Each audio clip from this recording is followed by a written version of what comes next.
नांदेड परभणी राष्ट्रीय महामार्ग ऊस वाहतूक करणारा ट्रॅक्टर आणि आयशर गाडीचा अपघात। या अपघातामध्ये परभणीहून नांदेडकडे जाणाऱ्या आयशर गाडीने ऊस वाहतूक करणाऱ्या डबल ट्रॉली वाहनास पाठीमागून येऊन इंजिनाच्या पाठीमागे असलेल्या चालत्या ट्रॅक्टर ट्रॉलीला पाठीमागून जोराची धडक दिल्याने ट्रॅक्टर चालक किरकोळ जखमी झाला असून आयशर चालक गाडी पासिंग उत्तर प्रदेश या ठिकाणची असून यामध्ये वाहन चालक गंभीर जखमी असल्याची माहिती ग्रामीण पोलीस स्टेशन वसमत येथील पोलीस निरीक्षक गजानन बोराटे यांनी दिली।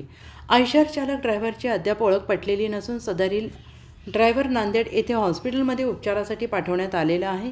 सदरील अपघात शनिवार रोजी सकाळी 5:50 खांडेगाव पाटीजवळील पेट्रोल पंपावर घडला आहे। अजिंक्य महाराष्ट्र न्यूज सोबत मराठवाडा उपसंपादक श्रीहरी अंबोरे पाटील।